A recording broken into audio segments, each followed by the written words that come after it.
প্রায়শ্চিত্ত তোমার অবশ্যই করা উচিত দ্রোণপুত্র, কারণ তুমি নিঃসন্দেহে তোমার কুলকে কলঙ্কিত করেছ। কিন্তু পাণ্ডব তো জীবিত আছে। যে 5 জনকে তুমি পাণ্ডব ভেবেছ, ওরা 5 জন তো দ্রৌপদীর পুত্র। তবে তো আমাকে আজ্ঞা দিন ঋষিবর। প্রায়শ্চিত্ত তো আমি পাণ্ডবদের বধ করবার পরেই করব। ঋষিবরের পিছনে লোকস টাকা পুরুষ, সামনে আয়।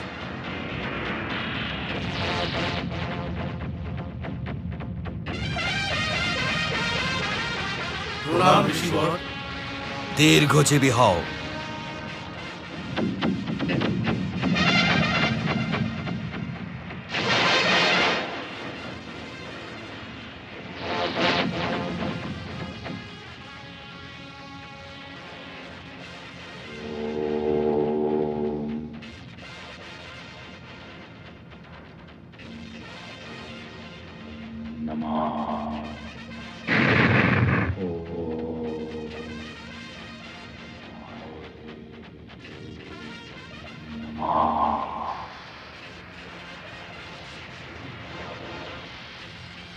হে ব্রহ্মাস্ত্র, পাণ্ডবদের সর্বনাশ করুন।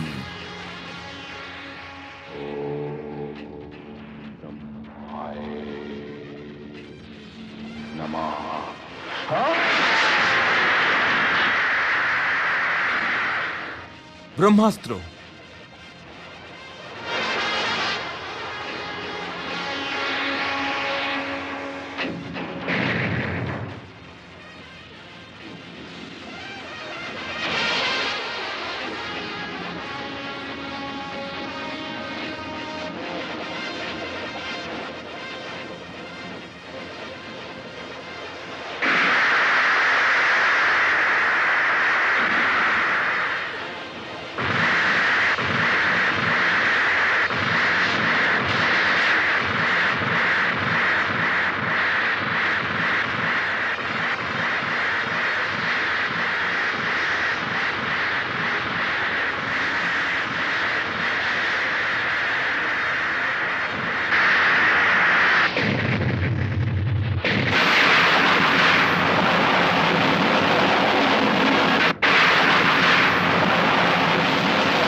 অর্জুন,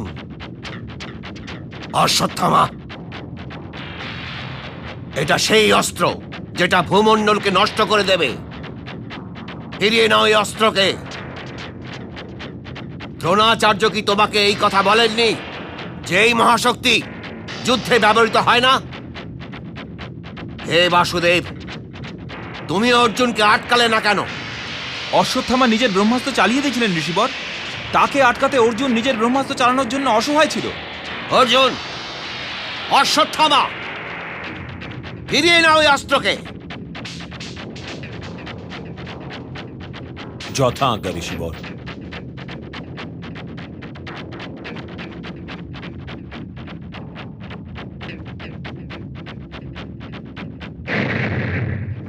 কি দেখছো তুমি অশ্বত্থামা? ফিরিয়ে নাও নিজের ব্রহ্মাস্ত্র। আমি এই অস্ত্র ফিরিয়ে নিতে জানি না ঋষিবর। ফিরিয়ে নিতে জানো না? তবে এটা চালিয়েছিলে কেন মূর্খ? দিক বদল করো নিজের অস্ত্রের। তুমি কি স্বয়ং নিজের অস্ত্রের শক্তিও জানতে না? তুমি কি এটাও জানতে না যে যদি রচয়িতার অস্ত্র চলে তাহলে কি আর ব্রহ্মাণ্ড থাকবে? তুমি কি এটাই চাইছো যে পরমপিতা ব্রহ্মাকে আজ অন্য কোনো ভূমণ্ডল রচনা করতে হবে? 5 বালকের রক্তে ডুবে যাওয়া ব্রহ্মাস্ত্র দিক বদলাও নিজের অস্ত্রের।